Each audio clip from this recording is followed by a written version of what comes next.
الحمد لله نحمده ونستعينه ونستغفره ونؤمن به ونتوكل عليه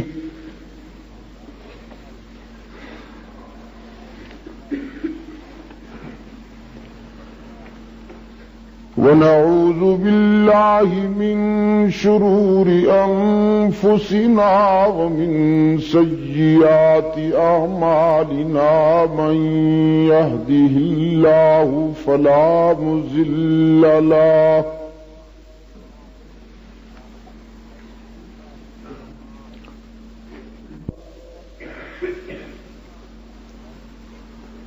ونشهد أن سيدنا وسندنا ومولانا محمدا عبده ورسوله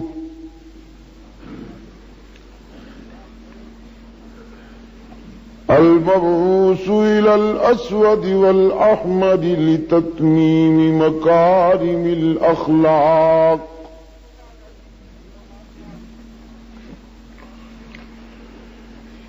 لا يخلق نبي ولا رسول بعده ولا أمة بعد أمته ولا شريعة بعد شريعته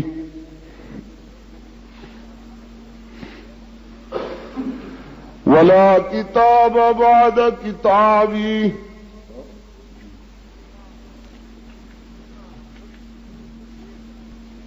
صلى الله تعالى عليه وعلى آله وأصحابه الذين هم خلاصة العرب العلباء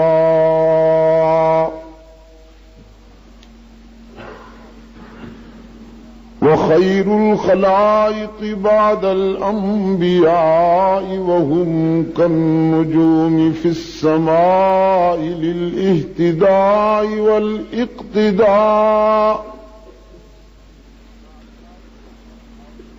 وهم مفاتيح الرحمة ومصابيح الغرر ونشهد أن أمير المؤمنين وإمام المتقين وقاتل المشركين والمرتدين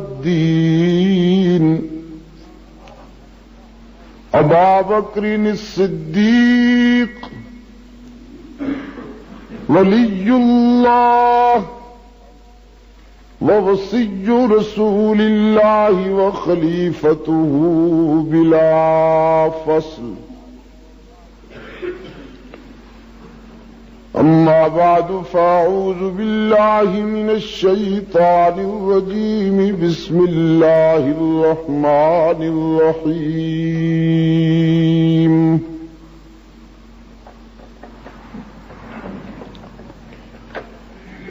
وَإِذْ أَخَذَ اللَّهُ مِيثَاقَ النَّبِيِّينَ لَمَا آتَيْتُكُم مِّن كِتَابٍ وَحِكْمَةٍ ثُمَّ جَاءَكُم رسول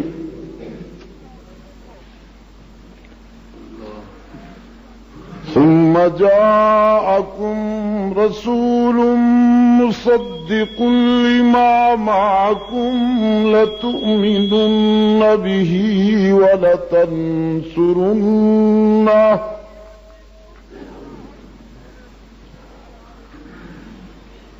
قال أأقررتم وأخذتم على ذلكم إسري قالوا أقررنا قال فاشهدوا وأنا معكم من الشاهدين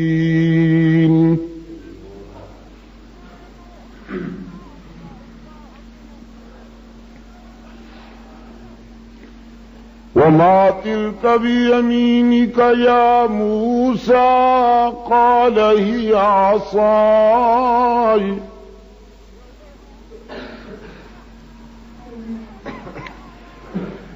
أتوكل أتوكأ عليها وأهش بها على غنمي ولي فيها مآرب أخرى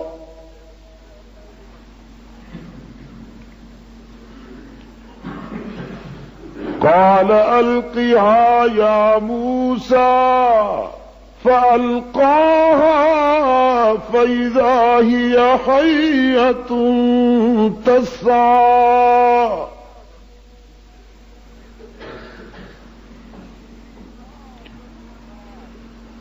قال خذها ولا تخف سنعيدها سيرتها الأولى واضمم يدك إلى جناحك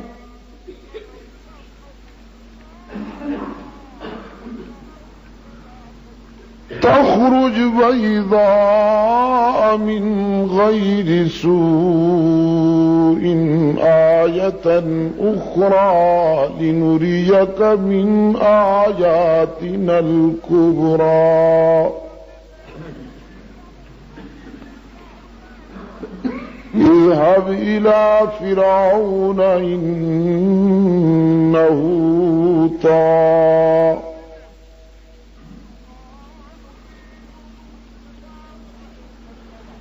قال رب اشرح لي صدري ويسر لي أمري واحلل عقدة من لساني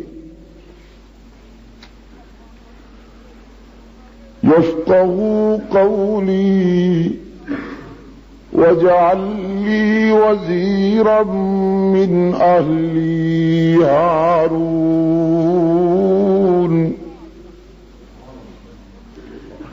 أخي اشدد به أزري وأشركه في أمري كي نسبحك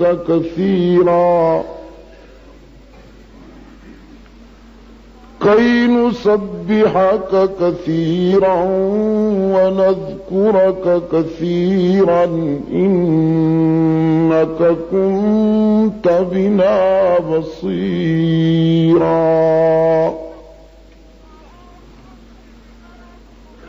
قال قد أوتيت سؤلك يا موسى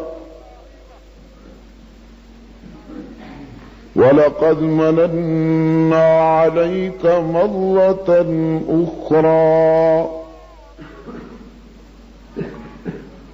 صدق الله مولانا العظيم وصدق رسوله النبي الأمي الكريم ونحن على ذلك لمن الشاهدين والشاكرين والحمد لله رب العالمين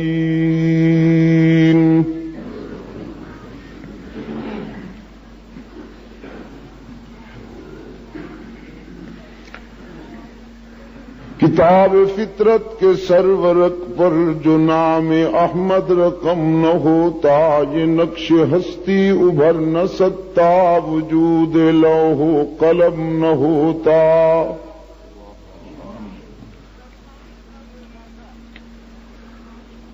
یہ محفل کن فکا نہ ہوتی جو وہ امام امم نہ ہوتا زمین ہوتی فلک نہ ہوتا عرب نہ ہوتا عجم نہ ہوتا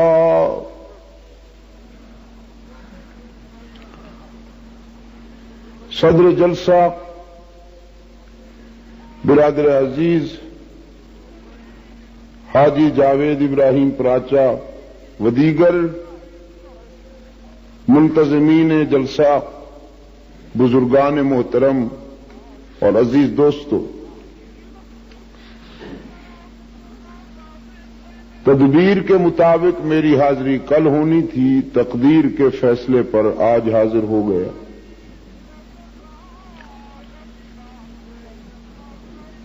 طے شدہ پروگرام کے مطابق آج کراچی میں مجھے بیان کرنا تھا،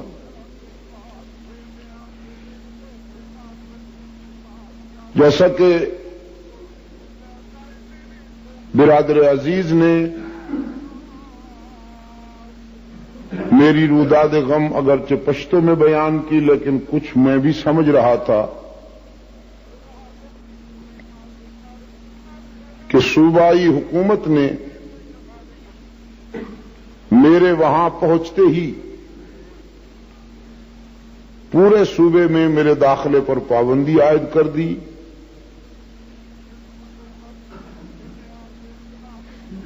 اور کل بلکہ گزشتہ سے پیوستہ شب میرے جلسہ کا گھیراؤ کیا پولیس نے کہ میں تقریر نہ کر سکوں۔ عظیم الشان جلسہ تھا، کراچی کے جلسے جاوید میاں نے دیکھے ہیں۔ اللہ کے فضل و کرم کے ساتھ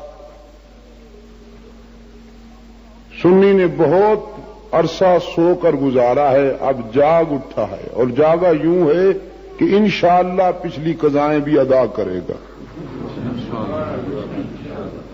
شان صحابہ، شان صحابہ۔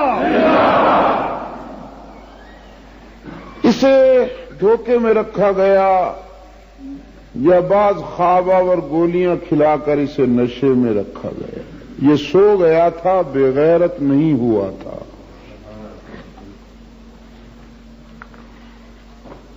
تو اس کے جاگنے اور جگانے والے دونوں قابل توجہ ٹھہرے۔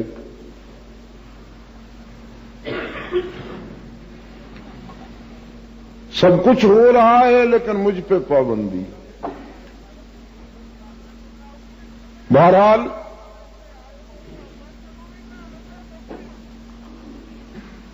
جلسہ کے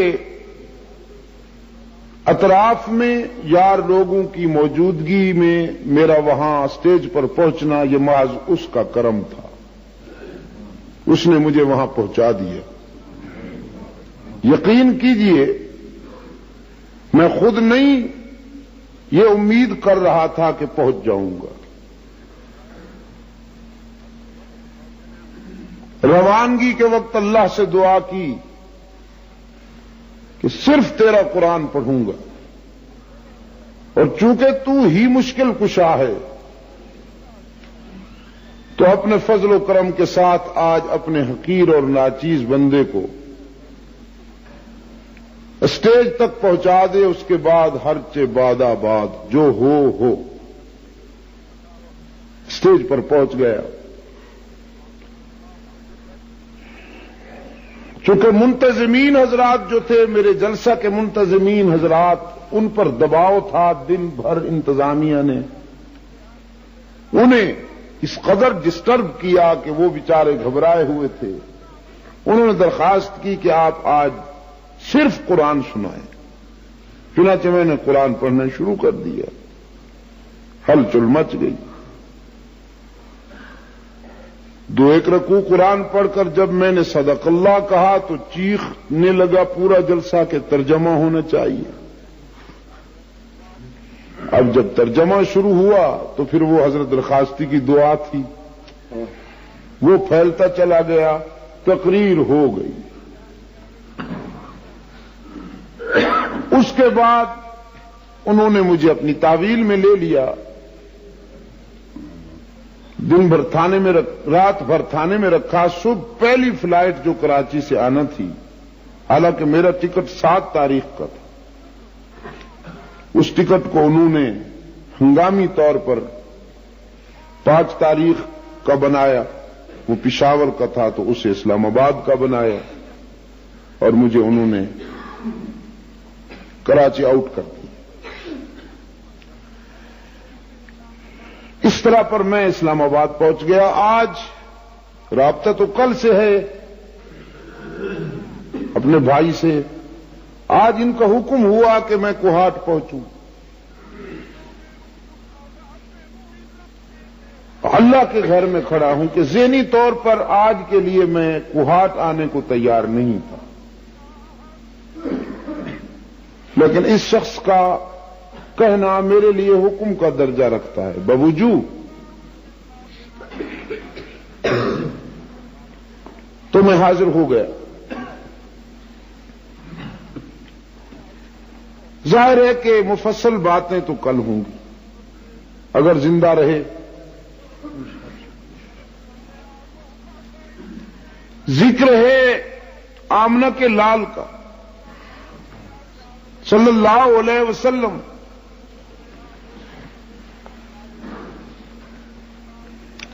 عزیز دوستو، آمنہ کے لال کا تذکرہ اور سرکار دو عالم کی سیرت طیبہ کا موضوع میں کہا کرتا ہوں دنیا کے تمام مضامین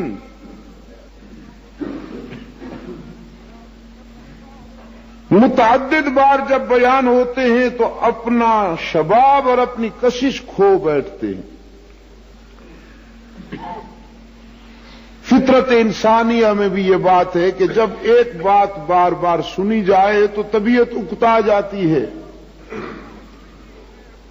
یا طبیعت سیر ہو جاتی ہے.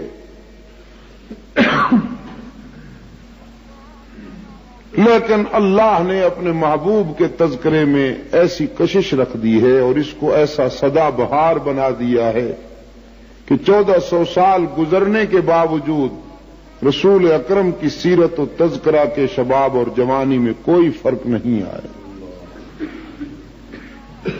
یہ خوشبو کی ایسی ڈبیا ہے کہ اسے جب بھی کھولیے انوکھی مہک محسوس ہوتی ہے. قرآن پاک کا جو حصہ میں نے آپ کے سامنے تلاوت کیا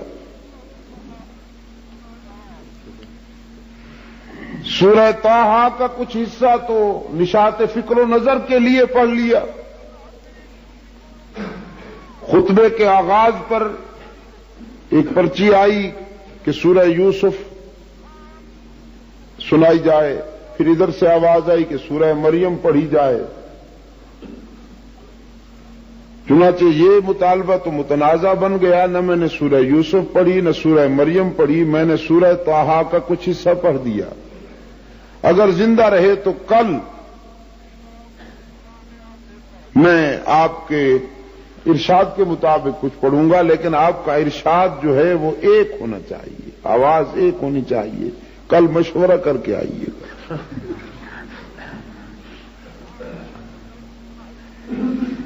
قرآن پاک کے اس حصہ میں جو میری تمہید کا اور میرے بیان کا سرمایہ ہے اور اساس ہے، حق تعالی نے عالم ارواح میں اپنے پیغمبروں کی ارواح سے لیے گئے ایک وعدے کا ذکر فرمایا ہے.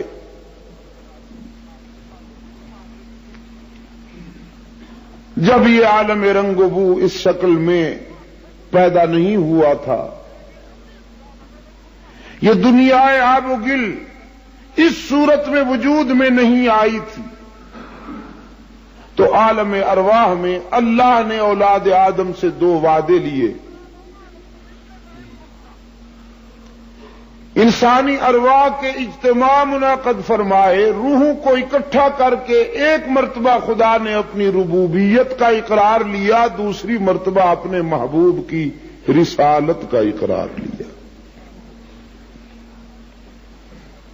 قرآن میں دونوں وعدوں کی کارروائی موجود ہے. چنانچہ اقرار اول کی روداد قرآن پاک نے اس طرح بیان فرمائی ہے.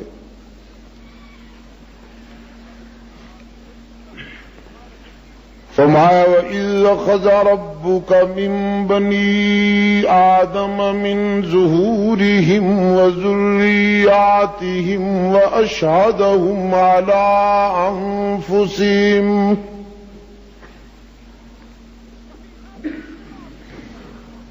جب تیرے پروردگار نے اولاد آدم سے وعدہ لیا،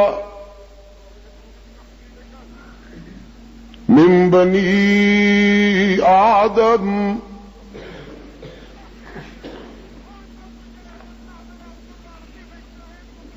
فکر و نظر، رنگ و نسل اور قوم و وطن کے امتیاز کے بغیر نظریاتی، سماجی، جغرافیائی، مذہبی اور رنگ و نسل کے تمام دنیاوی امتیاز کو بالائے طاق رکھ کر حق تعالی نے اس دنیا میں آنے والے تمام انسانوں کی روحیں جمع کی۔ روح کو آپ جانتے ہیں؟ ہاں، نہیں جانتے۔ آپ تو جسم کو جانتے ہیں، آپ کا تعارف تو جسم سے ہے نا۔ ارے نہیں، روح سے بھائی، اگر روح کو آپ جانتے ہوتے تو جسم کی پوجا پاٹ میں نہ لگے رہتے، کبھی تو روح کے لیے بھی کچھ کرتے۔ اطلاع عرض ہے کہ اصل انسان ہے ہی روح، جسم تو مکان ہے، وہ مکین ہے اس میں۔ یا یوں سمجھ لیجئے کہ یہ خول ہے، تخم ہے وہ اس میں۔ ہاں، ہم نے جسم کی تعمیر میں اور جسم کی نشو و نما میں پوری زندگی گزار دی، کبھی روح کی طرف نہیں سوچا۔ اصل انسان روح ہے جس پر کبھی فنا نہیں آتی۔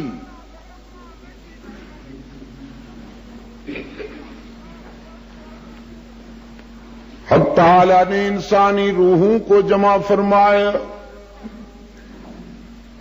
اور انسانی ارواح کے عظیم اجتماع سے خطاب کرتے ہوئے رب العزت نے فرمایا، اے اولاد آدم،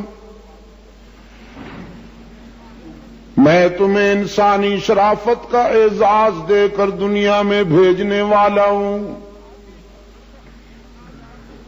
اور ساری کائنات کو تمہارے لیے مسخر بنانے والا ہوں۔ خلق لکم ما فی السماوات والارض،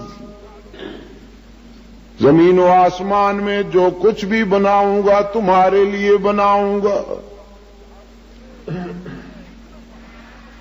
زمین کو تمہارے لیے مسخر کیا جائے گا، تمہارے ٹھکانے کے لیے بچھونا بنایا جائے گا، فراش، اور اس قدر مسخر کر دوں گا کہ وہ زمین جس میں لوہا بھی دفن کیا جائے کچھ دنوں کے بعد وہ اسے مٹی میں بدل دیتی ہے۔ لیکن اے انسان، جب تو اسی زمین میں اپنا دانہ دفن کرے گا تو وہ اسے مٹی میں بدلنے کے بجائے گلزار بنا دے گی، تیرے ایک دانے کو کئی دانوں میں بدل کر تجھے تیری امانت واپس کر دے گی۔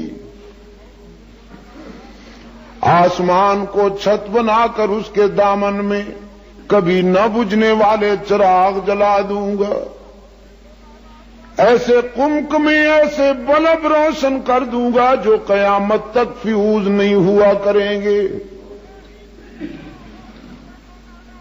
ستاروں کو تابانی دوں گا، سورج کو درخشانی دوں گا، چاند کو لمعانیت عطا کروں گا، گلشن مہکیں گے، سبزے لہکیں گے، انادر چہکیں گے، دریا متلاطم ہوں گے، سمندر موج زن نظر آئیں گے، ندیاں بہتی ہوں گی، اشجار تیرے لیے، مویشی تیرے لیے۔ قرآن پاک نے یاد دہانی کرائی، وَلَكُمْ فِيهَا جَمَالٌ حِينَ تُرِيحُونَ وَحِينَ تَسْرَحُونَ۔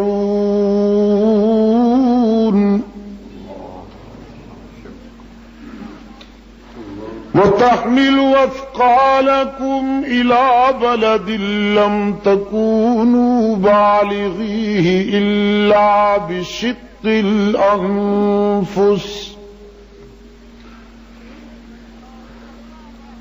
إن ربكم لرؤوف رحيم والخيل والبغال والحمير لتركبوها وزينة ويخلق ما لا تعلمون. کچھ جانور تیرا بوجھ اٹھائیں گے، کچھ جانور تیری زیب اور زینت بنیں گے، کچھ جانور اپنا گوشت مہیا کریں گے تیری غذا کے لیے، کچھ جانور تجھے دودھ پلائیں گے، کچھ ساری زندگی تیرے پنجرے میں بند رہ کر قید تنہائی میں گزار دیں گے. اور رب کائنات نے فرمایا یہ میرا لطف و کرم ہوگا، یہ میری مہربانی ہوگی کہ تو میرا بنے نہ بنے، لیکن میری مخلوق تیری بغاوت نہیں کرے گی. وہ پوری زندگی تیری اطاعت اور غلامی میں گزار دیں گے. میں تو انہیں بے زبان پیدا کروں گا تاکہ تیرے مظالم اور زیادتیوں کے خلاف دنیا کی کسی عدالت میں استغاثہ دائر نہ کر سکیں. دوسرے مقام پہ فرمایا وَإِنَّ لَكُمْ فِي الْأَنْعَامِ لَعِبْرَةً نُسْقِيكُم مِّمَّا فِي بُطُونِهِ مِن بَيْنِ فَرْثٍ وَدَمٍ لبنا خالصا سائغا للشاربین.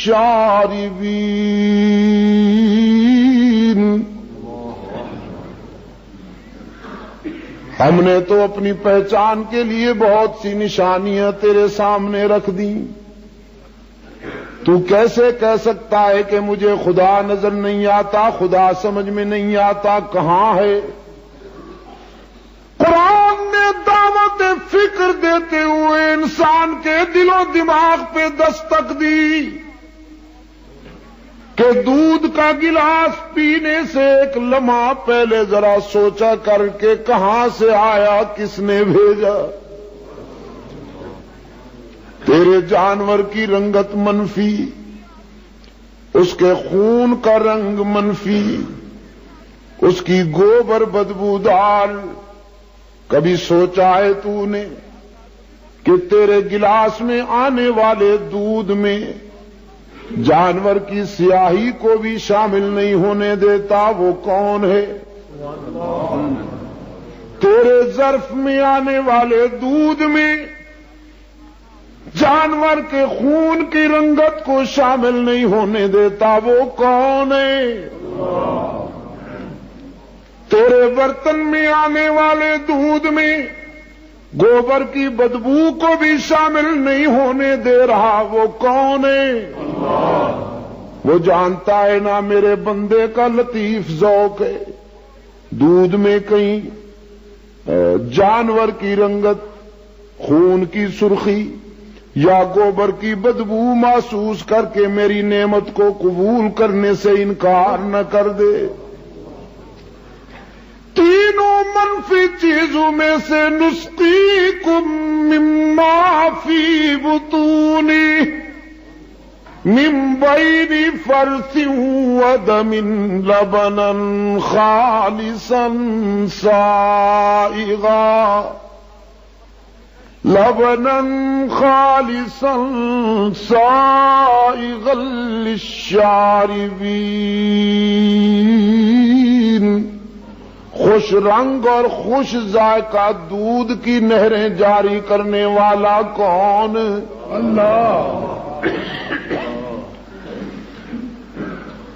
پتہ نہیں آپ نے کیوں آہستہ کہہ دیا. یہ نعمت عطا کرنے والا کون؟ اللہ. جب صحیح جواب دیا کیجئے، شاید میں پہلے بتا گیا ہوں۔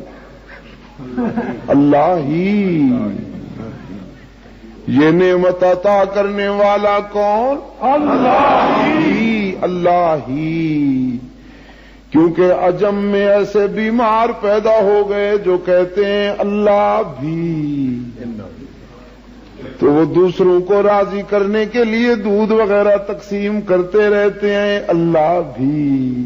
تو اب آپ کے لیے میرے لیے ضروری ہو گیا ہے کہ اللہ ہی، جب نعمت اسی کے ہے تو تقسیم بھی اسی کے نام پہ ہونا چاہیے نا، نمک حلالی کا تقاضا ہے۔ رب کائنات نے فرمایا یہ ساری نعمتیں عطا کر کے تجھے انسان کامل بنا کے بھیجنے والا ہوں۔ او ابن آدم، تجھے زبان دوں گا، زبان کو قوت گویائی عطا کروں گا، زبان کو قوت گویائی۔ یہ نہیں کہ ایک زبان سکھا دی جائے گی، ایک لینگویج، قوت گویائی ملے گی تو جہاں رہتا ہوگا وہی زبان بولے گی۔ یہ نہیں کہ اگر یہاں سرحد میں رہنے والے کو پنجاب جانا پڑے تو یہ ٹکڑا بدلنا پڑے، پنجابی زبان لینی پڑے، نہیں، بس ذرا ادھر عقل کی مشینری کام کرے گی، ادھر یہ غلامی کرے گی، تو جس علاقے میں جائے گا یہ وہی زبان بولے گی، قوت گویائی ملے گی۔ آنکھیں عطا کروں گا، آنکھوں کو قوت بینائی ملے گی۔ ہاتھ پاؤں دوں گا، ہاتھوں پاؤں کو چلنے اور پکڑنے کی صلاحیت عطا کروں گا۔ دماغ دوں گا، دماغ کو قوت حافظہ عطا کروں گا۔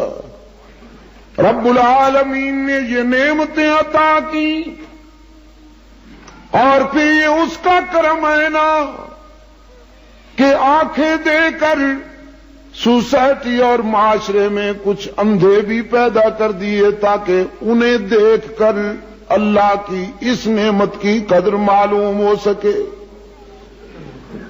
زبان کو فصاحت و بلاغت عطا کر کے کچھ گونگے بھی پیدا کر دیے تاکہ انہیں دیکھ کر خدا کی اس نعمت کی قدر معلوم ہو سکے۔ ہاتھوں پاؤں کی سلامتی عطا کر کے کچھ لولے لنگڑے بھی سوسائٹی میں پیدا کر دیے تاکہ انہیں دیکھ کر اللہ کی نعمتوں کا احساس ہو سکے۔ عقل و خرد کی بلندیاں عطا کر کے کچھ فاتر العقل اور پاگل بھی پیدا کر دیے۔ تونگری دولت اور خوشحالی عطا کر کے کبھی کبھی تیرے دروازے پر کوئی سوالی اور منگتا بھی بھیج دیتا ہے تاکہ تیرے غرور کا علاج ہو سکے۔ صحت اور جوانی عطا کر کے، شباب عطا کر کے، کبھی کبھی بستر علالت پر تڑپنے والے بیمار بھی تجھے دکھا دیتا ہے تاکہ تو اس کے حضور سجدہ شکر ادا کر سکے۔ رب العالمین نے فرمایا یہ ساری نعمتیں تیرے لیے۔ ہوائیں چلیں گی کبھی سر بن کر، کبھی صبح بن کر تیرے لیے، صبح کا سویرا تیرے لیے، دن کا اجالا تیرے لیے، راتوں کا اندھیرا تیرے لیے، موسم کی سردی اور گرمی تیرے لیے، آسمان پہ بادلوں کے قافلے رواں دواں ہوں گے جو تیری مردہ زمینوں پر حیات آفرین قطرے برسا کر انہیں زندگی کا پیغام دے جائیں گے۔ رب العالمین نے فرمایا یہ ساری نعمتیں عطا کر کے تجھے دنیا میں بھیجوں گا اے ابن آدم، دنیا میں بھیج کر بھی تجھے تنہا نہیں چھوڑ دوں گا، قدم قدم پہ میری رحمت تیری نگران اور پاسبان ہوگی۔ تو مجھے بھول جائے گا لیکن میں ایک لمحے کے لیے بھی تجھے فراموش نہیں کروں گا۔ میری رحمت تیرے اتنا قریب ہوگی کہ دنیا کا کوئی تعلق، کوئی رشتہ تیرے اتنا قریب نہیں ہوگا۔ قرآن پاک میں ارشاد ہوا اذا سألک عبادی عنی، یہ آپ سے میرا پتہ پوچھتے ہیں، تمنائیں اجڑ گئی، آرزویں پامال ہو گئی، توقعات تہوالا ہو گئی، اب جب کوئی نہیں سنتا تو خدا کا پتہ پوچھتے ہیں۔ انسان بیچارہ فریب خوردہ ہے نا، جب حقیر وسائل اور اسباب اس کے قریب ہوں تو خدا دور، اور جب اسباب و وسائل دور ہو جائیں تو خدا قریب۔ جب صحت مند ہو یا رگوں میں خون ہو تو اس کی اکڑ دیکھا کر، اس کی چال دیکھا کر، ایسے معلوم ہوتا ہے بس یوں ہاتھ کرے تو آسمان کو نیچے گرا لے، اچھل پڑے تو پہاڑوں کو سر کر لے۔ سیدنا حضرت علی المرتضی رضی اللہ تعالی عنہ فرماتے ہیں، اس متکبر اور مغرور انسان سے جا کے کہہ دو جسے خدا بھول گیا، جسے میدے نے فریب دے دیا، اس سے جا کے کہہ دو کہ کبھی بیت الخلا جا کے اپنی شخصیت پہ غور کیا کر کہ تو کیا ہے اور کس سے ٹکراتا ہے۔ رب کائنات نے فرمایا اذا سألک عبادی عنی، جب مایوس انسان آپ سے میرا پتہ پوچھے تو انہیں فرما دیجئے کہ انی قریب، میں تو تمہارے قریب ہوں۔ خدا بندہ کتنا قریب، دنیا کے وڈیرے، دنیا کے بڑے لوگ غریبوں کی آبادیوں سے دور ٹھکانے بناتے ہیں، تو سب سے بڑا ہوا، پتہ نہیں تیرا ٹھکانہ کتنا دور ہوگا۔ رب العالمین نے فرمایا میں نے اپنے ٹھکانے کے لیے، میں نے اپنی رہائش کے لیے کوئی کوٹھی بنگلہ تعمیر نہیں کیا، نحن اقرب الیہ من حبل الورید، میں تو تیری رگ حیات سے بھی زیادہ قریب ہوں۔ میں نے تو اپنے بندے کے دل کی گہرائیوں میں ڈیرے لگا لیے، دل کے آئینے میں ہے تصویر یار، جب ذرا گردن جھکائی دیکھ لی تو ارشاد ہوا ادعونی استجب لکم، مجھے پکارا کرو نا، مجھے پکارا کرو، اس لیے کہ میرے سوا تمہاری تمنائیں اور آرزویں پوری کرنے والا کوئی نہیں، میرے سوا تمہارے آنسو پوچھنے والا کوئی نہیں، میرے سوا تمہارا دامن بھرنے والا کوئی نہیں، باقی جہاں جاؤ گے لوٹے جاؤ گے، باقی جہاں جاؤ گے لوٹے جاؤ گے، لیکن یہی ایک دروازہ ہے، جب آؤ گے تو وہ خزانے رحمت کے لٹائے گا۔ روسیا انسان کہتا ہے خدا بندہ اگر نیکیاں نہ ہوں تو کس منہ سے آئیں؟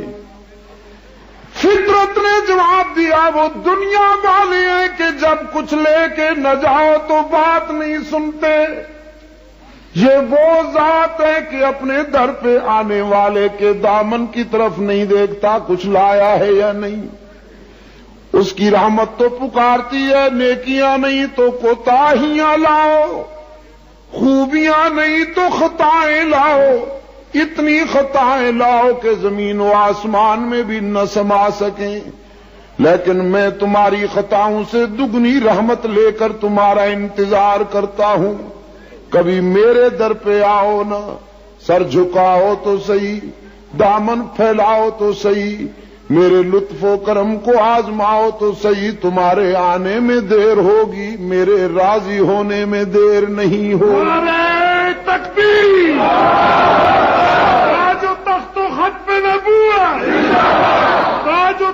ختم نبوت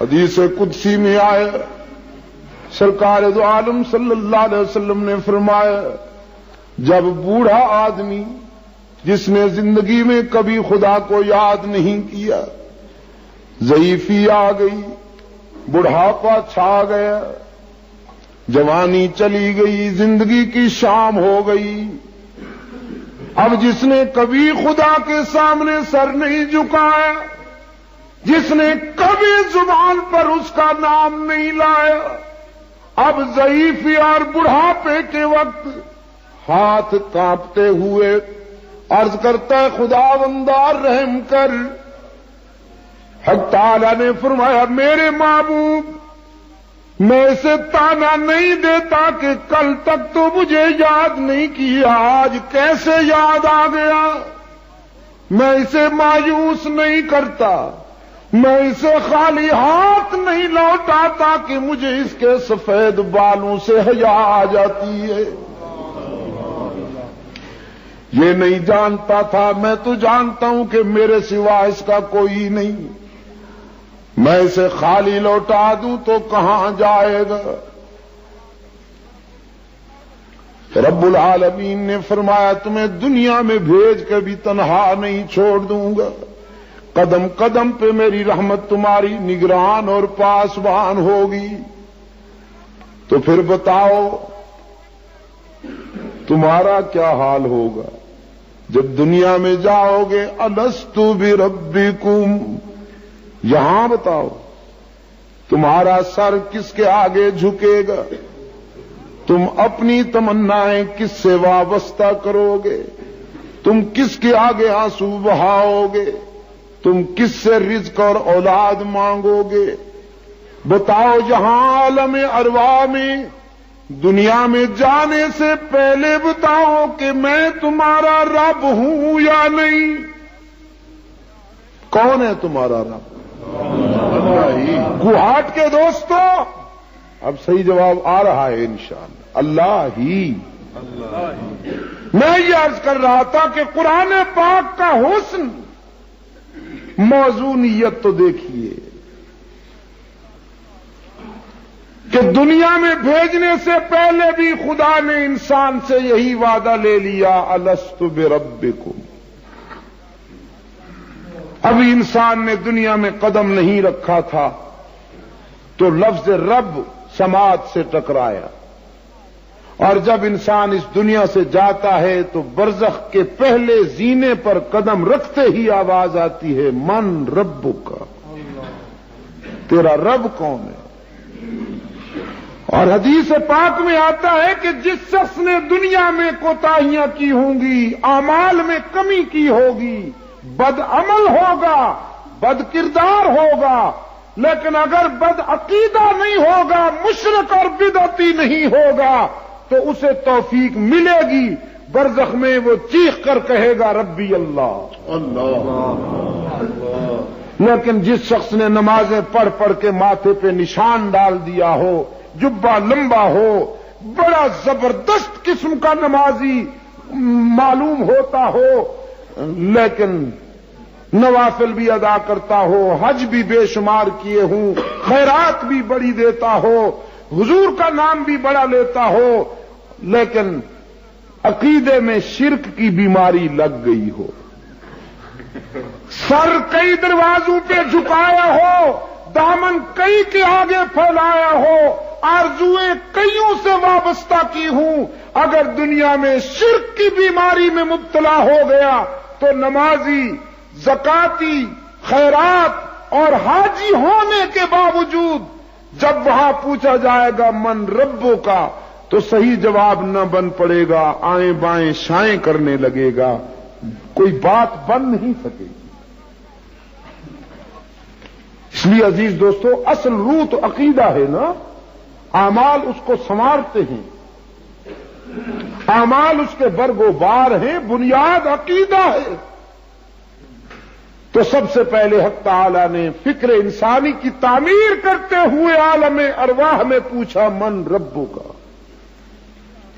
قرآن پاک کو دیکھیے قرآن شروع ہوتا ہے تو الحمدللہ رب العالمین. پھر بیچ میں بھی یاد دہانی کراتا جاتا ہے قرآن. ہر 2-3 ورقوں کے بعد رب کا لفظ بار بار آتا ہے.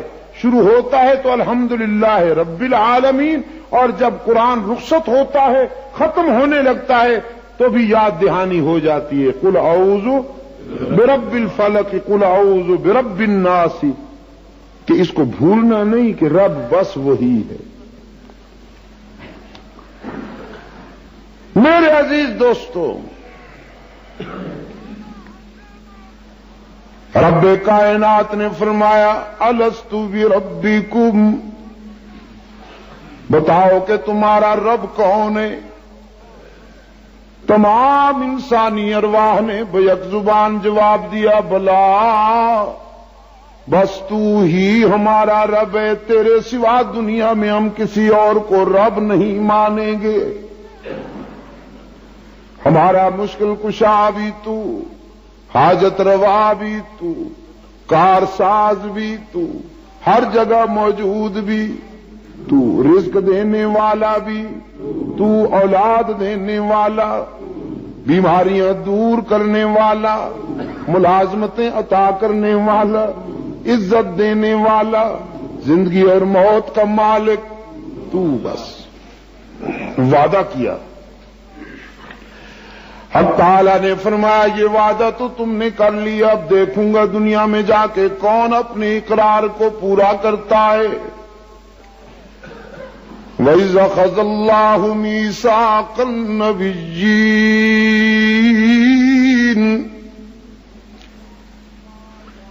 اب سیرت سرور کائنات شروع ہو رہی ہے. میرے عزیز دوستو، حضور کی سیرت اگر قرآن سے بیان نہ کی جائے تو بہت بڑا ظلم ہے. احادیث کے یا سیرت کی دوسری کتابوں کے حوالے ضرور دیے جائیں، لیکن اصل روح تو قرآن ہے، اس لیے کہ محمد اور قرآن لازم و ملزوم ہے. حضرت سیدہ عائشہ رضی اللہ عنہا جو اسلام کی مریم ہے، جو جنت کی خواتین کی سردار ہے، جو تمام مومنوں کی ماں ہے، ہر حلالی بیٹا اپنی ماں کو پہچانتا ہے اور ہر مسلمان بھی جانتا ہے کہ عائشہ ہماری ماں ہے. میرے عزیز دوستو، سیدہ عائشہ رضی اللہ عنہا سے روحانی بیٹوں نے پوچھا مادر محترمہ ہمیں اپنے آقا کے اخلاق و اطوار اور کردار اور سیرت کا پتہ بتائیے. تو سیدہ عائشہ فرمانے لگی مجھ سے کیوں پوچھتے ہو، کان خلقہ القرآن، قرآن کھول لو، ہر ورقے پہ رسول اللہ کا حسن بکھرا ہوا.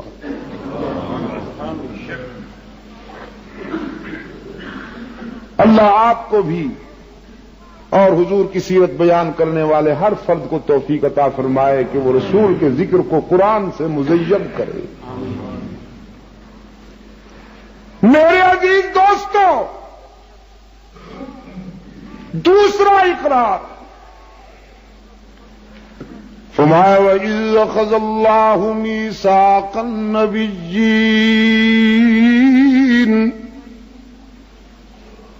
اپنی ربوبیت کا وعدہ لینا تھا، اجتماع عام ہوا. اب محبوب کی رسالت کا وعدہ لینا تھا، انبیاء کی مقدس روحیں جمع ہوئیں، اجتماع خاص ہوا. تمام انبیاء علیہ الصلوۃ والسلام کو حق تعالی نے ان کی مقدس ارواح کو جمع فرمایا. ارشاد وَلَمَا آتَيْتُكُم مِّن کِتَابٍ وَحِکْمَةٍ، میں تمہیں کتاب اور حکمت دے کر دنیا میں بھیجوں گا. تم اپنے اپنے دور میں اپنی اپنی قوم میں جا کر نبوت اور رسالت کا فریضہ ادا کرو گے. میرے بندوں کی جبین کو میرے دروازے پر جھکانے کے لیے انہیں پیغام دو گے، میری توحید بیان کرو گے. کوہاٹ والو، حضرت آدم سے لے کر رحمت عالم صلی اللہ علیہ وسلم تک تمام انبیاء قرائے ارض پر یہی پیغام لائے نا کہ جھکنے کے لیے خدا کے سوا کسی اور کا در نہیں، معبود و مسجود ہر جگہ موجود و مشکل کشا بس وہی ہے، اس کے سوا انبیاء علیہم الصلوۃ والسلام کوئی موقف نہیں لے کے آئے۔ یہ کمبائنڈ مشن ہے انبیاء علیہم الصلوۃ والسلام کا، مشترکہ آواز ہے۔ لما آتیتکم من کتاب و حکمہ، تمہیں کتاب اور حکمت دے کر دنیا میں بھیجوں گا، ثم جاءکم رسول، تم سب کے بعد میرا رسول آئے گا، تم سب کے ثم، تم سب کے بعد، آفٹر یو، تم سب کے بعد آئے گا، آئے گا تو تم سب کے، تمہاری نبوت پر اس وقت کے زمانہ کے لوگوں کو ایمان لانا ضروری، تم سب کے بعد آنے والے میرے محبوب کی رسالت پر تم نبیوں کو بھی ایمان لانا ضروری۔ وہ جس سرزمین پر چلے گا میں اس سرزمین کی قسمیں کھاؤں گا عرش بری پر، وہ جس شہر کا باشندہ ہوگا میں اس شہر کے در و دیوار کی قسمیں کھاؤں گا۔ ارشاد لا اقسم بہذا البلد، مجھے کیا ضرورت کہ میں اس شہر کی قسمیں کھاؤں، کوئی اس میں ہدایت تو نہیں، کوئی گریننگ تو نہیں، کوئی باغات لگے ہوئے ہیں، جدھر دیکھو خشک پہاڑ سر اٹھائے کھڑے ہیں، جس کے سینے سے آج تک پانی کی ایک بوند نہیں نکل پائی سوائے آب زمزم کے، میں اس کی قسمیں کھاؤں، کیوں کھاؤں؟ لیکن کھا رہا ہوں، کیوں؟ کہ انت حل بہذا البلد، تو جو اس کے گلی کوچوں میں چلتا پھرتا نظر آتا ہے، تیرے قدم جو اس کے گلیوں کو نصیب ہو گئے، تو اب اس کے در و دیوار کی خوش قسمتی یہ ہے کہ میں اس کی قسمیں عرش بری پہ کھاتا ہوں۔ تم سب کے بعد آنے والا رسول، اس کا مقام اور مرتبہ یہ ہوگا کہ اس کی ادائیں قرآن بنیں گی۔ وہ چادر اوڑھے گا تو یا ایھا المدثر کہوں گا، وہ کمبل اوڑھ کے آئے گا تو یا ایھا المزمل کہوں گا۔ یہ انفرادیت بھی کتنی ایمان افروز ہے کہ حق تعالیٰ نے باقی انبیاء کو نام لے کر پکارا، فرمایا یا آدم انی اصطفیتک علی الناس برسالاتی، کبھی فرمایا یا نوح انہ لیس من اہلک، کبھی فرمایا یا ابراہیم قد صدقت الرؤیا، کہیں فرمایا یا موسیٰ، کہیں فرمایا یا عیسیٰ، کہیں فرمایا یا نوح۔ تمام انبیاء علیہ السلام کی سیرت و کردار کا جب قرآن پاک نے تذکرہ کیا ہے تو نظر آتا ہے کہ خدا نے انہیں براہ راست نام لے کر پکارا، لیکن اپنے محبوب کی باری آئی تو یہاں محبت کے آداب ہی انوکھے ہیں، محبت کے آداب ہی انوکھے ہیں۔ کبھی فرمایا یا ایھا المزمل، کبھی فرمایا یا ایھا المدثر، کبھی فرمایا یاسین، کبھی فرمایا یا ایھا النبی۔ حق تعالیٰ نے فرمایا تم سب کے بعد آنے والا میرا محبوب آئے گا تو تم سب کے بعد، لیکن اس کا مقام اور مرتبہ یہ ہوگا کہ وہ بیٹھے گا تو زمین کو سکون مل جائے گا، وہ اٹھے گا تو آسمان کو بلندیاں ملے گی، اس کے پسینے سے گلشن مہک جائیں گے، وہ ہنسے گا تو صبح کو اجالا مل جائے گا، اس کے دندان اقدس کی روشنی سے آسمان کے دامن میں ستارے بکھر جائیں گے۔ تم سب کے بعد آنے والا میرا محبوب حسن کائنات کا نقطہ انتہا بن کے آئے گا. ثم جاءکم رسول، وہ امام الانبیاء بن کے آئے گا، فخر رسول بن کے، مولا کل بن کے، ہادی سبل بن کے، اللہ کا دلبر، کونین کا سرور، ساقی کوثر، شافی محشر، برتر بالا قدر، انبیاء کا افسر بن کے آئے گا. تم سب کے بعد آنے والا حسین ہوگا، ماہجبین ہوگا، نازنین ہوگا، رحمت للعالمین، راحت العاشقین، مراد المشتاقین، امام المرسلین، شفیع المذنبین، ساری کائنات میں بہترین. تم سب کے بعد آنے والا رہبر و رہنما، بدر الدجا، وہ شمس الضحیٰ، خیر الورا، احمد مجتبیٰ، محمد مصطفیٰ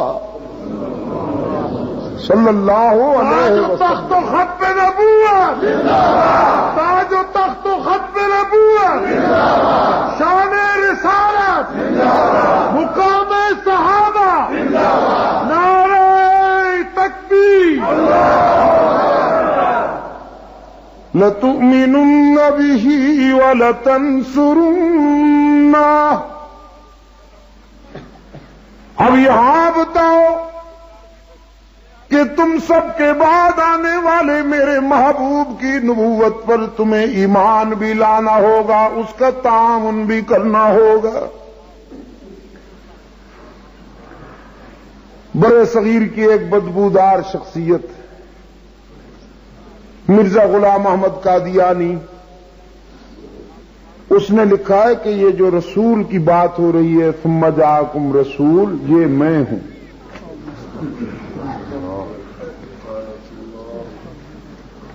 شوق ہے بیچارے کو آگے بڑھنے کا، ہوتا ہے نا، یہ بھی بعض لوگوں کو جنون ہوتا ہے.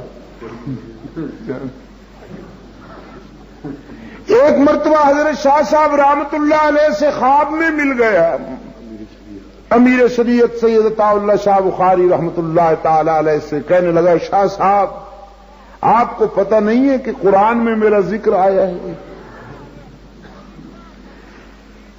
شاہ صاحب کہتے تھے میں نے اس سے کہا کہ قرآن میں تیرا ذکر تو میں نے کہیں نہیں پڑھا، میں نے فرعون کا ذکر پڑھا، قارون کا ذکر پڑھا، بہت سو کا ذکر پڑھا، تیرا تو اس صف میں نے ذکر نہیں دیکھا.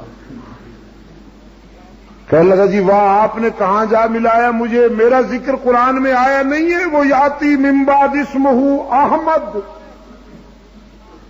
تو جو مجھے مانتے ہیں وہ بھی احمدی کہلاتے ہیں، تو بس میں وہی احمد تو ہوں، مجھے پہچانیے. حضرت شاہ صاحب رحمت اللہ علیہ فرمانے لگے بھئی وہ تو احمد ہے، حضرت عیسیٰ علیہ السلام نے جس کی بشارت دی تھی اپنے زمانہ کے لوگوں کو کہ میرے بعد اللہ کا ایک نمائندہ آئے گا جو آخری ہوگا اور اس کا اسم گرامی نامی احمد ہوگا صلی اللہ علیہ وسلم. لیکن تو غلام احمد ہے. کہنے لگا جی غلام اضافی اور غیر ضروری ہے، یہ والدین نے خامخواہ چپکا دیا. اگر غلام کو ہٹا دیا جائے تو احمد نہیں بچتا، تو میرا غلام چونکہ غیر ضروری اور اضافی ہے اس لیے میں غلام کے بغیر والا احمد ہوں. شاہ جی رحمت اللہ علیہ کو ایسے موقعوں پر جواب اترا کرتے تھے. فرمانے لگے اچھی بات ہے، تیرا غلام اضافی اور غیر ضروری ہے تو عطا اللہ کا عطا غیر ضروری اور اضافی ہے، یہ بھی والدین نے یوں ہی لگا دیا. تو غلام کے بغیر والے احمد بننے کا شوق ہے تو میں پھر عطا کے بغیر اللہ ہوں. جب اللہ کہہ رہا ہے کہ تو جھوٹا ہے، مردود ہے، بےایمان ہے، نعرہ تکبیر، تو تجھے جرت کیسے ہوئی تو نبوت کا دعویٰ کرنے کی، جب میں ہی تجھے ایکسپٹ نہیں کرتا، جب میں ہی تجھے ریجیکٹ کرتا ہوں تو تیری نبوت کے حدود کیا ہوئے؟ اللہ کی کروڑوں رحمتیں ہوں شاہ ولی اللہ خاندان کے ہر فرد پر۔ بر صغیر میں ان لوگوں کی خدمات آسمان کے ستاروں سے بھی زیادہ ہیں دوستو۔ خدا کی کروڑوں رحمتیں ہوں شیخ الہند محمود الحسن پر، اللہ کی رحمتیں ہوں شاہ عبد القادر پر، شاہ عبد العزیز پر، شاہ رفیع الدین پر، شاہ اسماعیل شہید پر، محمد قاسم نانوتوی پر، خدا کے لطف و کرم کی گھٹا برسے اشرف علی تھانوی پر، مولانا محمد الیاس دہلوی پر، حضرت مولانا سید عطا اللہ شاہ بخاری پر، حضرت مولانا سید انور شاہ بخاری پر، کشمیری پر خدا کی لاکھوں رحمتیں اور کروڑوں الطاف کی بارش ہو اس قافلے پر کہ جنہوں نے اپنے اپنے مقام پر وہ گراں مایا خدمات انجام دی ہیں کہ آج بر صغیر میں اسلام کی روشنی نظر آتی ہے، ورنہ یار لوگ تو نہ معلوم کہاں لے جاتے اس امت کو۔ نعرہ تکبیر! میں کہا کرتا ہوں میں کہا کرتا ہوں کہ دیوبند کی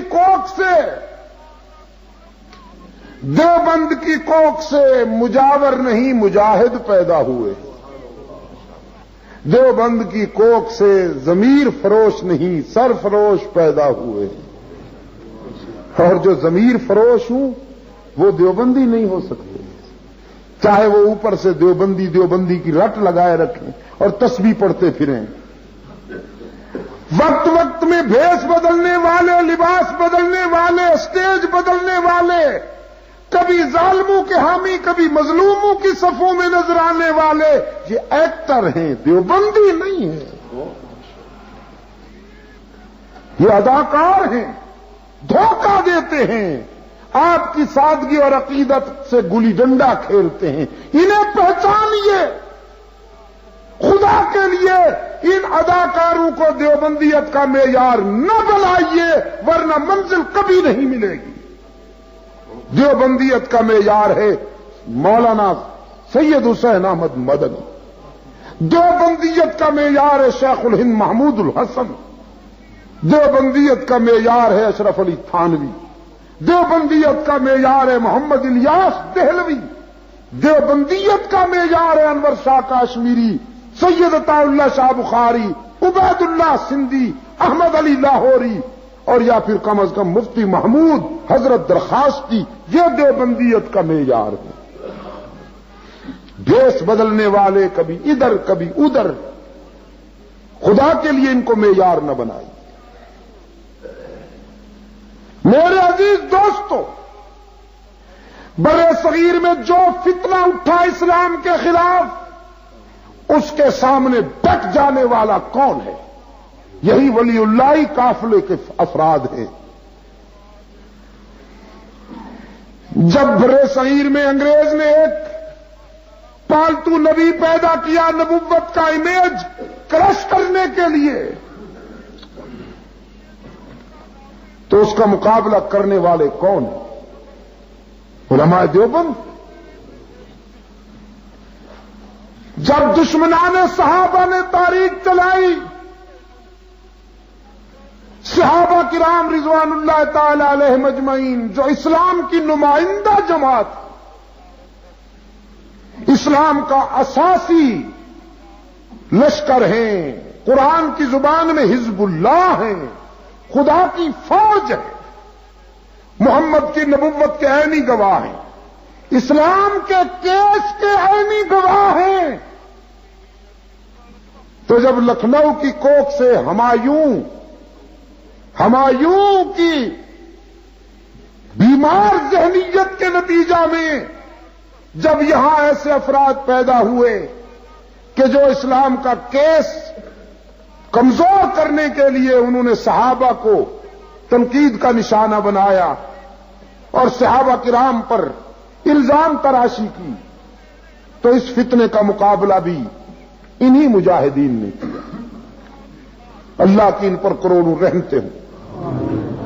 اور جب صہیونی اور تثلیثی لابی سے برے صغیر میں مشنریز آئیں، ان کے تبلیغی مشن آئے، تو محمد الیاس دہلوی، خدا کی اس پر کروڑوں رحمتیں ہوں، اس درویش نے ایسا بوٹا لگایا، ایسا پودا لگایا تبلیغی جماعت کا کہ آج اس کی جوانی اور اس کے شباب کو دیکھ کر یہودیت کی بھی ماں مر رہی ہے، عیسائیت کی بھی ماں مر رہی ہے۔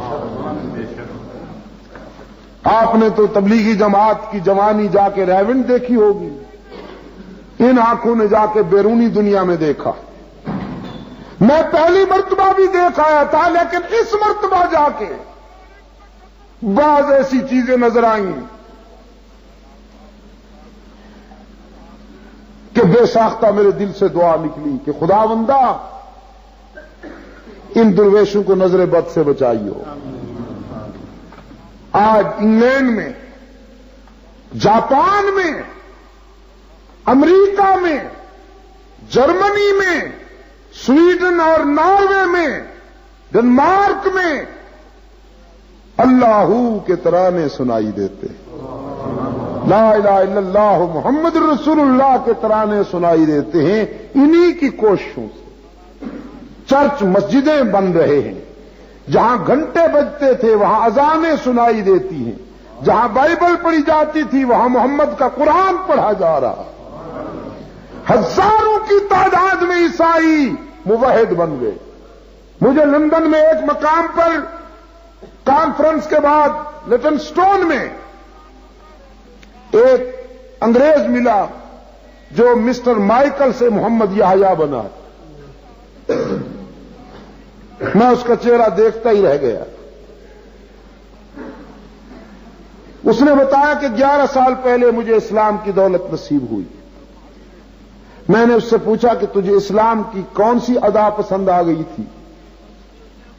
تو کہنے لگا میں نے تو کوئی اسٹڈی نہیں کی ہے اسلامک لٹریچر کی، میں برٹش پولیس میں تھا، ڈیوزبری میں تبلیغی جماعت کا اجتماع ہو رہا تھا، میری ڈیوٹی تھی۔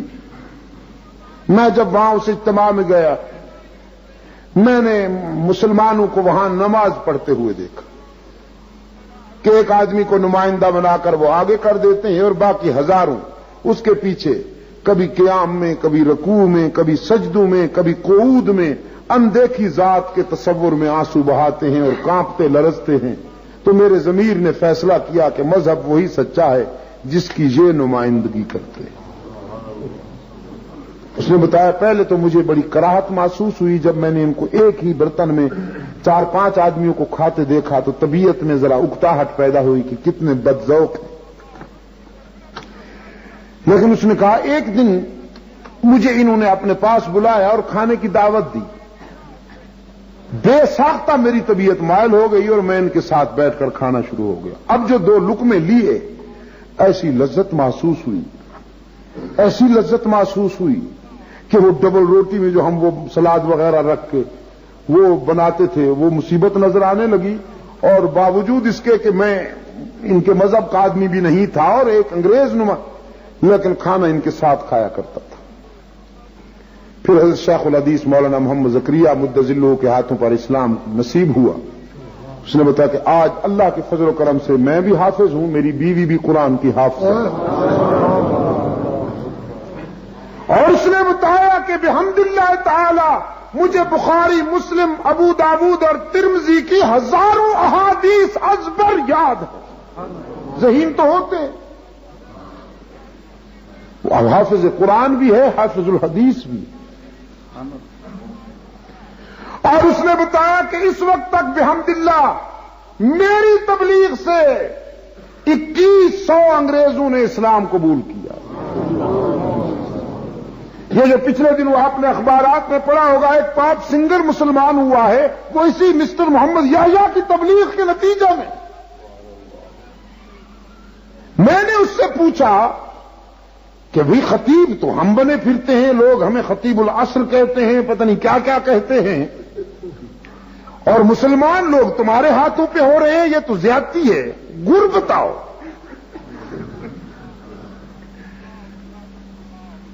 ہے انسان بہت کمزور واقع ہوا ہے، انسان بہت کمزور واقع ہوا ہے۔ جی پڑھتا ہوں، خیر ذرا۔ انسان یہ چاہتا ہے نا کہ جو کچھ ہوتا ہے میرے ہاتھوں سے ہو، کسی اور کے ہاتھوں سے نہ ہو۔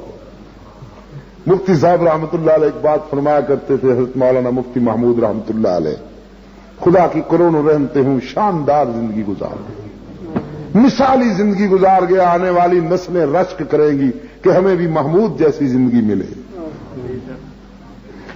فرمایا کرتے تھے اس دور کا مولوی اتنا کمزور ہو گیا ہے کہ کہتا ہے اسلام آتا ہے تو میرے ہاتھوں سے آئے، اگر میرے ہاتھوں سے نہیں آتا تو کسی اور کے ہاتھوں سے نہ آئے، پھر کفر ہی رہے گا۔ عصبیت انتہا کو پہنچ چکی ہے، تنگ نظری حد۔ میں نے اس سے پوچھا بھی محمد یحییٰ تم کوئی گر تو بتاؤ، کیسے مسلمان بنا لیتے ہو عیسائیوں کو؟ جاوید سننے کی بات کہنے لگا میں ایک ہاتھ میں قرآن لے لیتا ہوں، دوسرے ہاتھ میں بائبل۔ قرآن ایک ہوتا ہے میرے پاس پرانا، اور بائبل کئی نسخے ہوتے ہیں۔ ایک وہ بائبل جو آج سے 100 سال پہلے پرنٹ ہوئی تھی، ایک وہ بائبل جو آج سے 50 سال پہلے پرنٹ ہوئی تھی، ایک وہ بائبل جو آج سے 20 سال پہلے پرنٹ ہوئی تھی، ایک وہ بائبل جو آج سے 10 سال پہلے پرنٹ ہوئی تھی، اور ایک وہ بائبل جو اس وقت۔ میں وہ تمام نسخے ان کو دکھاتا ہوں کہ دیکھو جو باتیں 100 سال والی میں لکھی ہوئی ہیں وہ اس کے بعد جو 50 سال بعد چھپی ہے اس میں نہیں ہے، جو باتیں 50 سال پہلے والی میں لکھی ہوئی ہیں 100 سال والی میں نہیں ہے۔ ان کو آپس میں ملاؤ، ان کی عبارات ٹکراتی ہیں، ان کے جملوں میں فرق ہے، ان کے مفہوم میں فرق ہے، لیکن 1400 سال کا سفر کر کے محمد کا قرآن تمہارے سامنے کھڑا ہے، اس میں کوئی فرق تو بتاؤ۔ 14 صدیاں کوئی معمولی بات ہے؟ تم اپنی بائبل کو چند سالوں میں بھی تحریف سے نہیں بچا سکتے ہو، ہر آنے والا اس میں کوئی نہ کوئی نئی بات گھسیڑ دیتا، لیکن محمد کا قرآن تمہیں دعوت فکر دیتا ہے، اس میں کوئی تبدیلی تو دکھاؤ، اس کی کوئی منزل، اس کی کوئی صورت، اس کا کوئی پارا، اس کا کوئی پاؤ، رکوع، آیت، جملہ یا لفظ بدلا ہوا دکھاؤ۔ یہ قرآن کا اعجاز ہے کہ یہ محفوظ تھا، محفوظ ہے اور محفوظ رہے گا، اور اس کا محافظ نہ مولوی ہے، نہ فقیہ، نہ حاکم ہے، نہ رعایا، نہ سائنسدان ہے، نہ کوئی اور، اس کا محافظ وہی ہے۔ قراء حضرات اللہ انہیں جزائے خیر عطا فرمائے جو نسل انسانی کے سینوں میں قرآن کی روشنی بھر رہے ہیں، لیکن قراء حضرات اور معلمین حضرات کبھی یہ نہ سوچنے لگے بھولے سے کہ ہم قرآن کی حفاظت کر رہے ہیں۔ بخدا آپ قرآن کی حفاظت نہیں کر رہے، اصل بات یہ ہے کہ قرآن آپ کی حفاظت کر رہا ہے، قرآن ہمارا محافظ۔ یہی تو اس کا اعجاز ہے کہ جو فرد اور جو قوم اس سے وابستہ ہوئی وہ بھی محفوظ ہو گئی۔ یہ خود کو بھی بچاتا ہے، اپنے ساتھ لگنے والوں کو بھی بچاتا ہے۔ حضرت شاہ عبد العزیز رحمت اللہ علیہ کے سامنے ایک پادری عیسائی مبلغ آ کے چیلنج دیتا ہے، کہتا ہے شاہ صاحب آئیے آج فیصلہ ہو جاتا ہے، میں اپنی بائبل لایا ہوں، تم قرآن لاؤ، آگ جلاتے ہیں، میں اپنی بائبل آگ میں جھونکتا ہوں، تم قرآن آگ میں پھینکو، جس کی کتاب جھوٹی ہوگی جل جائے گی، جس کی کتاب سچی ہوگی بچ جائے گی۔ حضرت شاہ عبد العزیز رحمت اللہ علیہ نے فرمایا چیلنج تو تمہارا منظور ہے، لیکن تھوڑی سی ترمیم کے ساتھ، ترمیم کے ساتھ چیلنج منظور ہے، آگ جلائی جائے، اور آگ بھی تھوڑی بہت نہیں، بہت زبردست آگ جلائی جائے۔ میری طرف سے چیلنج میں ترمیم یہ ہے، بجائے اس کے کہ تم بائبل پھینکو اور میں قرآن آگ میں ڈالوں، تم بائبل اپنے سینے سے باندھ دو، میں قرآن اپنے سینے سے باندھ لیتا ہوں، اور پھر تو آگ میں چھلانگ لگا بائبل سمیت، میں بھی آگ میں چھلانگ لگاتا ہوں قرآن سمیت۔ جس کی کتاب جھوٹی ہوگی وہ کتاب سمیت جل جائے گا، اور جس کی کتاب سچی ہوگی وہ کتاب سمیت بچ جائے گا۔ پادری کہنے لگا آئی ایم سوری شاہ صاحب، میں بائبل کو تو فائر پروف میٹیریل لگا کے آیا تھا، باڈی کو لگا کے نہیں آیا۔ یہ قرآن کا اعجاز ہے، یہ خود کو بھی بچاتا ہے، اپنے ساتھ وابستہ ہونے والوں کی بھی حفاظت کرتا ہے۔ میرے عزیز دوستوں، تو محمد یحییٰ کہنے لگا جب میں یہ تجزیہ کرتا ہوں ان کے سامنے کہ دنیا کی ہر کتاب، ہر عبارت، ہر افسانہ، ہر کہانی بدلی گئی، لیکن محمد کا قرآن ہے یہ نہ بدلا جا سکا، نہ بدل رہا ہے اور نہ بدلے گا۔ اس نے یہ ثابت کر دیا ہے کہ جو اس کو بدلنے کی کوشش کرے گا وہ خود بدل جائے گا، قرآن نہیں بدلے گا۔ جس نے قرآن کو بدلنا چاہا وہ خود بدل گیا۔ اور بدلا کیسے؟ کہ اس کی ٹانگیں چار ہو گئیں یا اس کے سینگ نکل آئے؟ نہ، اس کے بدلنے کی دلیل آج بتا دوں۔ کوہاٹ والوں اور وہاں والوں، جہاں جہاں تک میری آواز پہنچے گی، پتہ نہیں یہ کیسٹیں کہاں کہاں پہنچیں گی۔ میں ان سب کو خطاب کر کے کہتا ہوں کہ جو قرآن کو بدلنے کی کوشش کرے گا وہ خود بدل جائے گا، اور اس کے بدلنے کی دلیل یہ ہے فزیکلی کہ اس کے اعمال و افکار حرمین شریفین سے نہیں ملیں گے، وہ حرمین سے جدا ہو جائے گا۔ اس کی اذان حرم شریف کی اذان سے نہیں ملے گی، اس کا کلمہ حرم شریف کے کلمے سے نہیں ملے گا، اس کی عبادات حرم شریف کی عبادات سے نہیں ملے گی، اس کی تسکین حرمین شریفین میں نہیں ہوگی، وہ اپنے گھر میں بنا لے گا، ادھر سکون نہیں ملے گا۔ یہ اس بات کی دلیل ہے کہ اس نے قرآن کو بدلنا چاہا، قرآن تو نہیں بدلا، خود بدل گیا۔ کیوں نہیں ذکری؟ کیوں یہ جو اذان میں شامل کیا ہوا ہے یار لوگوں نے؟ کوئی اذان سے پہلے صلاۃ و سلام اونچی آواز سے پڑھ رہا ہے، کوئی اذان میں حضرت علی المرتضیٰ کا نام لے رہا ہے۔ ارشاد ہوتا ہے چونکہ ہمیں حضرت علی سے محبت ہے اس لیے ہم نام لیتے ہیں۔ میں نے کہا واہ محبت کے ٹھیکیدار، ہمیں محبت نہ ہوئی، تمہیں انوکھی محبت ہوئی۔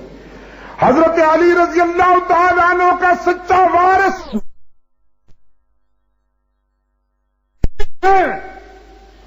میرا دعویٰ ہے اہل سنت والجماعت کو حضرت علی رضی اللہ تعالی عنہ سے جو عملی اور سچا تعلق ہے اور کسی کو نہیں ہو سکتا۔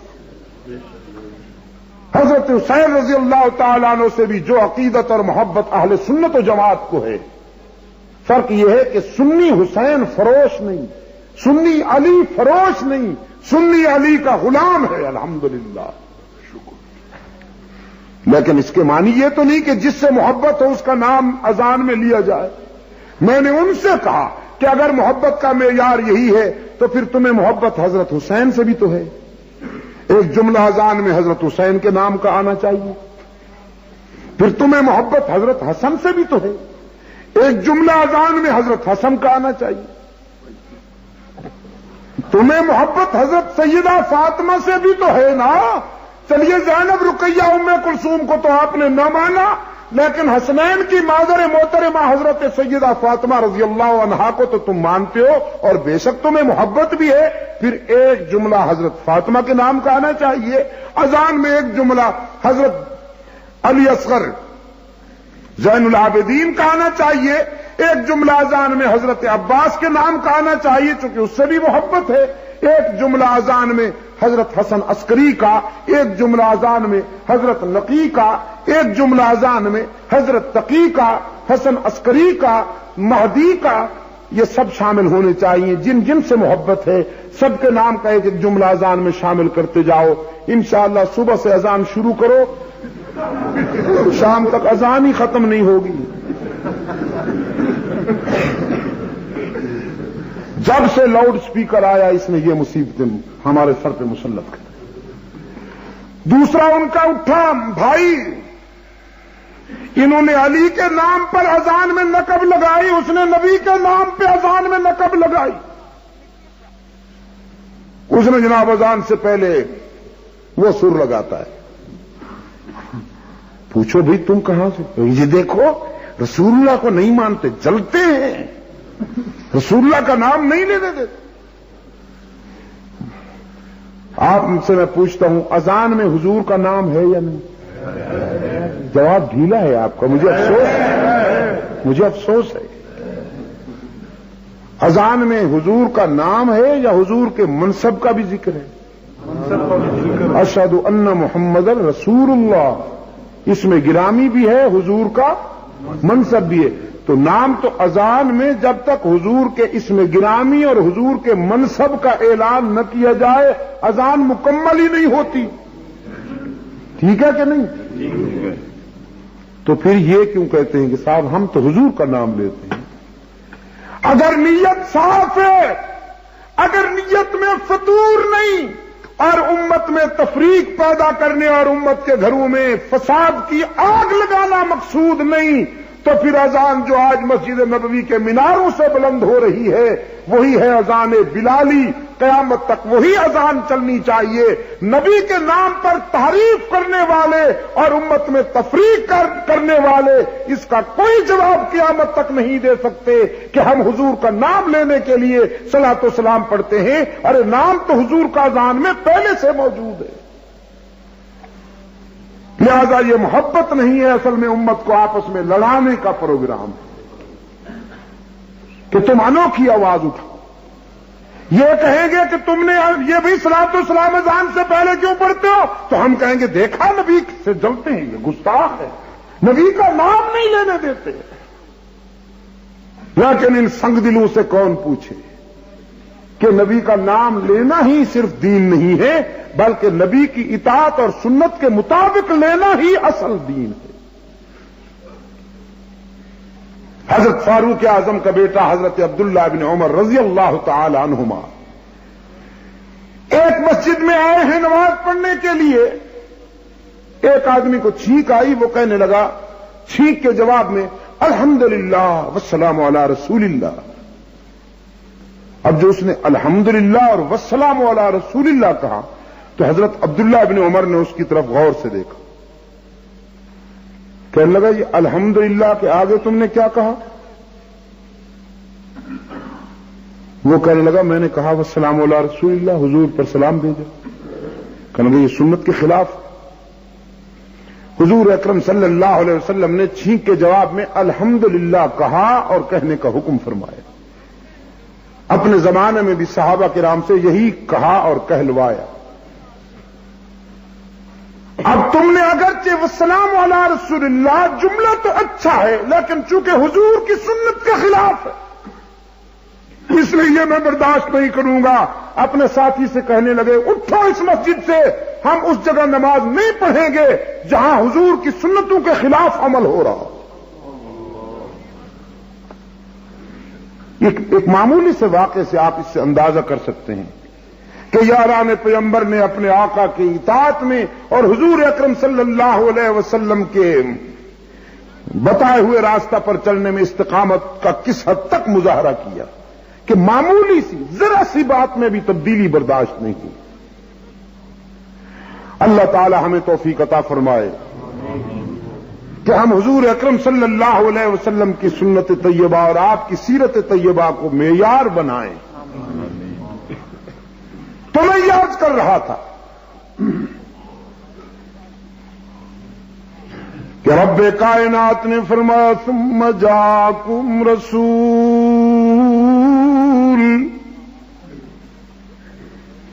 تم سب کے بعد میرا رسول آئے گا صلی اللہ علیہ وسلم. لَتُؤْمِنُنَّ بِهِ وَلَتَنْصُرُنَّهُ،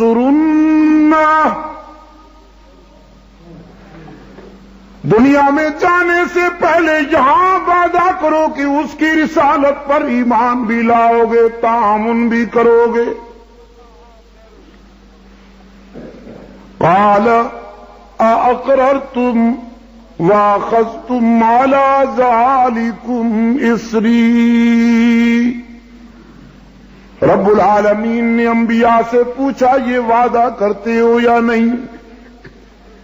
قالوا اقررنا. تمام انبیاء نے بیک زبان جواب دیا خدا بندہ ہم وعدہ کرتے ہیں. حق تعالی نے فرمایا فاشہدوا، اس وعدے پر تم بھی گواہ بن جاؤ.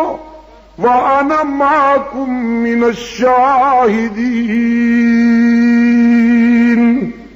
اور میں بھی اس وعدے میں تمہارے ساتھ گواہ بن گیا ہوں. یہ وعدہ بھی مکمل ہو گیا.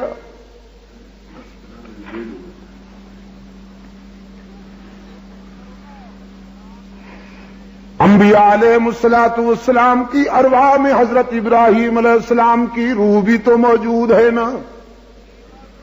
سیدنا ابراہیم کے دل کی گہرائیوں میں یہ تمنا پیدا ہوئی کہ وہ محبوب خدا جو سب کے بعد آئے گا اور سب کا امام بن کے آئے گا، اگر میری اولاد میں سے آ جائے میرا فخر سارے انبیاء میں، سر میرا فخر سے بلند ہو جائے گا. سیدنا ابراہیم علیہ السلام موقع کی انتظار میں ہے کہ کوئی ایسا موقع آئے جب اس کا لطف و کرم متوجہ ہو تو میں اپنی آرزو پیش کروں. کبھی کبھی بات موقع پر کی جائے تو تیر نشانے پہ لگتا ہے نا. حضرت زکریا علیہ السلام نے موقع پر ہاتھ اٹھائے تھے. قرآن پاک نے فرمایا فلما دخل علیہا زکریا المحراب وجد عندها رزقا. سیدہ مریم کے حجرے میں آتے ہیں، دیکھتے ہیں کہ سردیوں میں تازہ کھجوریں موجود.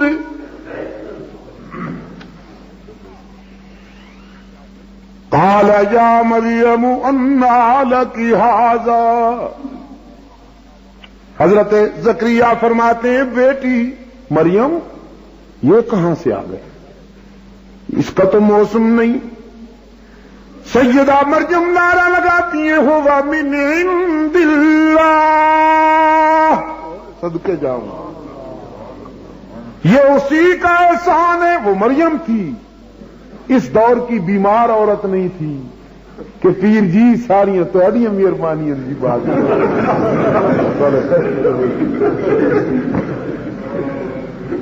تو مریم تھی. رحیم یار خان میں میرا ایک جاہل دوست تھا،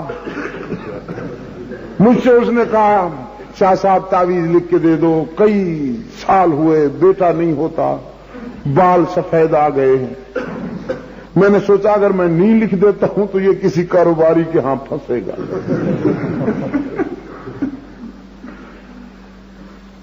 جلدی سے میں نے سورہ فاتحہ لکھ دی. اللہ کا کرنا ایسا ہوا کہ بیٹا اللہ نے اس کو دے دیا. ایک عرصے کے بعد جب میں اس علاقے میں آیا مجھے پتا چلا کہ فلاں چودھری صاحب کو اللہ نے بیٹا دیا ہے، تو میں مبارکباد دینے کے لیے چلا گیا. میری جیپ کو دیکھ کر دور سے جب اسے پتا چلا کہ وہ آ رہے ہیں، فرتے جذبات میں اٹھا، یوں کیے ہوئے دوڑا اور آ کے مجھے گلے سے لگا کے میں نے کہا چودھری صاحب مبارک ہو، اللہ نے آپ کو بیٹا دے دیا. مجھے چھوڑ کے کہتا ہے خدا کا نام مت لو، اللہ نے دیا. مہربانی ساریاں تہاڈیاں تے نہ خدا دا لیندے ہو. اللہ نے دینا ہوندا تے پہلے دے دیندا، میں تے او دا نا ہی پیراں دتا رکھیا ہے. میں نے کہا خدا بندہ یہ تیرا نافہم بندہ ہے، کہیں گرفت نہ ہو جائے. کچھ دنوں کے بعد پتہ چلا کہ بچہ فوت ہو گیا. یہ اس کی امانت ہوتی، وہ دے دیتا ہے پھر لے لیتا ہے. جب دیتا ہے تو کوئی روکنے والا نہیں، جب لیتا ہے تو کوئی پوچھنے والا نہیں. مجھے پتا چلا کہ وہ بچہ فوت ہو گیا ہے. میرا آنا اس علاقے میں پھر ہوا تو میں تعزیت کے لیے چلا گیا. اب چہرہ لٹکا ہوا ہے, حالت خراب ہے. اب نہ وہ میرے استقبال کے لیے اٹھا اور نہ وہ چہک تھی. میں بھی جا کے بیٹھ گیا, دعا کی. اس کے بعد میں نے کہا اللہ کی مرضی. تو کہتا ہے ہاں خدا کی مرضی. میں نے کہا شاباش, تلک اذن قسمت دیزا. پیدا ہو تو پیراں دیتا, مر جائے تو اللہ کی مرضی. اس کا مطلب ہے دیتے پیر ہیں, خدا کا کام ہے کہ وہ گردنیں مروڑتا ہے. انا للہ و انا الیہ راجعون. سیدہ مریم نے نعرہ لگایا, یہ نہیں فرمایا کہ آپ کی مہربانی ہے.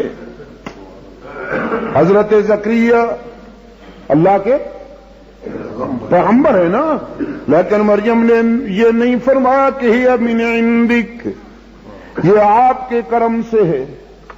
نعرہ لگایا ہوا من عند اللہ, یہ اسی کا کرم, اسی کی مہربانی سے.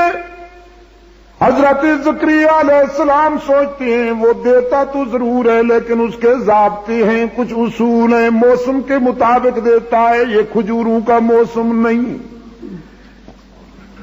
اور کولڈ سٹوریج ابھی بنے نہیں تھے, یہ فریزر آئے نہیں تھے. سیدہ مریم نے حضرت زکریا علیہ السلام کے سامنے مزید وضاحت کی. فرمایا ان اللہ یرزق من یشاء بغیر حساب. جب وہ دینے پہ آتا ہے تو پھر موسم کو بھی نہیں دیکھتا, حساب بھی نہیں کرتا, بے موسمے دیتا ہے, بے حساب دیتا ہے. موقع آ گیا نا, جناب زکریا نے بھی ہاتھ اٹھا لیے, حضرت زکریا نے بھی دامن پھیلا لیا. قرآن کہتا ہے ہنالک دعا زکریا ربہ. اب حضرت زکریا نے بھی اپنے داتا کو پکارا. کبھی نہیں کہا تھا یہ جملہ, یہ دعا, یہ تمنا کبھی نہیں کہی, آج ظاہر کی کہ ربی ہب لی من لدنک ذریۃ طیبہ. اگر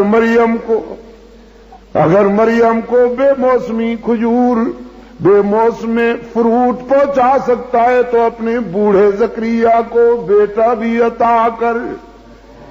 لیکن بیٹا بھی تجھ سے ایسا مانگتا ہوں کہ جس کی جوانی رشک ملکوت ہو. بد کردار بیٹا نہیں مانگتا, ایسا بیٹا نہیں مانگتا جس کی جوانی پورے خاندان کی آبرو کا جنازہ نکال دے. نیک بیٹا مانگتا ہے. رب العالمین نے فرمایا جبرائیل جلدی جاؤ, آج اکیلے بھی نہ جاؤ, پورا وفد لے کے جاؤ, فرشتے اور بھی ساتھ لے جاؤ, اور اتنے جلدی جاؤ کہ میرے زکریا کی دعا ختم نہ ہو. زکریا کے تمنا میں اٹھنے والے ہاتھ چہرے پر نہ پھرنے پائیں کہ میری طرف سے بشارت پہلے سنا دو. قرآن پاک نے فرمایا فنادتہ الملائکہ, فرشتوں نے پکارا, وَهُوَ قَائِمٌ يُصَلِّي فِي الْمِحْرَابِ. جبکہ زکریا کی ابھی دعائیں جاری ہیں, ابھی آرزویں جاری ہیں. فرشتوں نے جناب زکریا کو پکارا کہ ان اللہ یبشرک بیحییٰ مصدقا بکلمات من اللہ وسیدا وحصورا ونبیا من الصالحین. زکریا عرش بری سے تبریک آئی ہے, بشارت آئی ہے کہ اللہ نے بیٹا دینے کا فیصلہ کر لیا، وہ مصدق ہوگا، اللہ کی باتوں کا مصدق اور مؤید ہوگا، سید ہوگا، پاک دامن ہوگا۔ تیرا بیٹا اتنا پاک دامن ہوگا کہ دامن نچوڑے گا تو فرشتے وضو کرنا فخر سمجھیں گے۔ اور رب العالمین نے فرمایا زکریا تیرے بیٹے کا نام بھی میں خود رکھتا ہوں، وہ پسر تیرا ہوگا، پیغمبر میرا ہوگا۔ اب عرض کرتے ہیں انا یکون لی غلام، میں نے مانگا تھا، تو نے دینے کا اعلان کر دیا، مگر اب ہوگا کیسے؟ میں بڑھاپے کی اس عمر میں ہوں کہ بیٹے کا تصور بھی نہیں کیا جا سکتا، بیوی بیٹے جننے کے، بچے جننے کے قابل ہی نہیں رہی، میں ضعیف، وہ عاقرہ، کیسے ہوگا؟ انا یکون لی غلام وکانت امراتی عاقرا وقد بلغت من الکبر عتیا۔ کتنا پیچیدہ سوال ہے، کتنی عجیب بات ہے، خدا نے چٹکی میں جواب دیا۔ قال کذالک، پیغمبر میں نے دینا ہے، کذالک، جب میں کوئی بات کرنے کا فیصلہ کر لیتا ہوں تو لمبے چوڑے اہتمام کی ضرورت نہیں، مجھے مرکزی شورا بنانے کی ضرورت نہیں، شورا نہ شورا،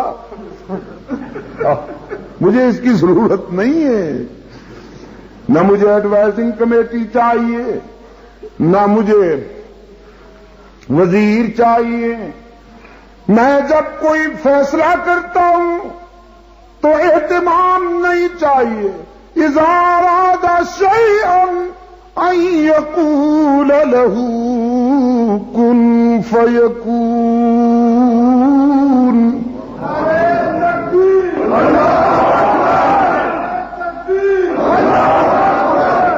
میں نے کن کہا تو آسمان بلند ہو گیا، میں نے کن کہا تو زمین بچھ گئی، میں نے کن کہا تو سبزے لہکنے لگے، میں نے کن کہا تو ستارے چمکنے لگے، میں نے کن کہا تو چاند کا دامن چاندنی سے معمور ہو گیا، میں نے کن کہا تو سورج کرنیں لے کے آیا، میں نے کن کہا تو صبح کی جبین پر سویرا بکھر گیا، میں نے کن کہا تو رات اندھیرا لے کے آئی، میں نے کن کہا تو کائنات منظم ہو گئی، اب کن کہوں گا تجھے بڑھاپے میں بیٹا بھی مل جائے گا۔ موقع پہ بات کی تھی نا، تیر نشانے پر لگا، تو خلیل بھی موقع کی انتظار میں ہے کہ موقع آئے تو بات کروں، زندہ رہا تو کل یہیں سے شروع ہوگی بات۔ اللہم ثبتنا علی صراط المستقیم۔ آپ تو یوں بیٹھے ہیں جیسے پورا ایک ہفتہ آرام کر کے آیا ہوں اور آج پوری رات کھڑا رہوں گا۔ کل انشاءاللہ اگر زندگی رہی تو ذکر محبوب طویل ہوگا، یہ بتا دوں، خوب آرام کر کے آئیے گا، دن کو سوئیے گا اور رات کو انشاءاللہ ذکر محبوب طویل ہوگا اور اسی جگہ ہوگا اگر زندہ رہے۔ اللہم ثبتنا علی صراط المستقیم، اللہم زینا بزینت الاسلام وجعلنا ہداۃ مہتدین، نور قلوبنا بنور الایمان، اللہم احسن اخلاقنا بنور القرآن۔ پروردگار عالم ہماری دنیا کو اور عقبہ کو کامیاب بنا، ہماری خطاؤں کو معاف فرما۔ خداوندہ ہمیں فریب دنیا نے تباہی کے کنارے پہنچا دیا ہے، تو ہمیں اس تباہی سے بچانے والا ہے۔ تیرے سوا ہمارا کوئی دستگیر نہیں، تیرے سوا ہمارا کوئی کارساز نہیں۔ پروردگار عالم تو ہی ہمارا مشکل کشا ہے، تو ہی ہمارا حاجت روا ہے۔ خداوندہ ہمیں دونوں جہانوں میں سربلند کر دے، ہماری سری جاری جلی خفی کوتاہیوں کو معاف فرما دے۔ خداوندہ ہمیں ذکر رسول پر عمل کی توفیق عطا فرما، سیرت منانے والوں میں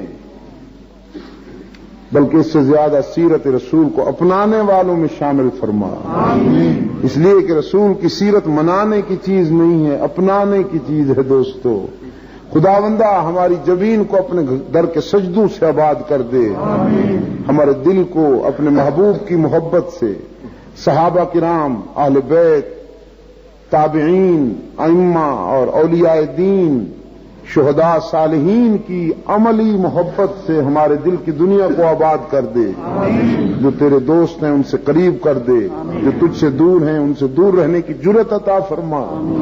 خداوندہ ہمارے دل کی گہرائیوں سے ساری دنیا کے خوف نکال دے، اپنے تقوی کا چراغ جلا دے۔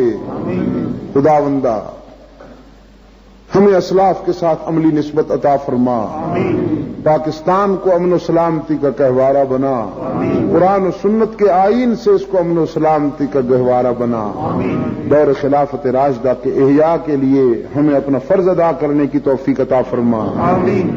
مجلس تحفظ حقوق اہل سنت و جماعت پاکستان، جو اس ملک میں ناموس صحابہ کے تحفظ اور اہل سنت و جماعت کے قومی و ملی حقوق کے تحفظ کی دعوے دار ہے، خداوندہ ہمیں اس نازک پروگرام میں استقامت عطا فرما اور ہمیں اپنے مشن میں سچائی کے جذبہ کے ساتھ منزل تک پہنچا۔ جتنی بھی دینی جماعتیں اخلاص کے ساتھ کام کرنے والی ہیں، خداوندہ ان سب کو کامیابی سے ہمکنار فرما۔ یہاں کوہاٹ کی تنظیم کہ اللہ کے فضل و کرم کے ساتھ تیرے ساتھیوں نے، تیرے رفقا نے، تیرے وہ دست و بازو کہ جن کے بل پر تو پرواز کرتا تھا، تیری جلائی ہوئی شمع کو روشن رکھا ہوا ہے، اور تیرا بیٹا بھی اللہ کے فضل و کرم کے ساتھ تیری توقعات پہ پورا اتر رہا ہے۔ اللہ ہی نے نظر بد سے بچایا۔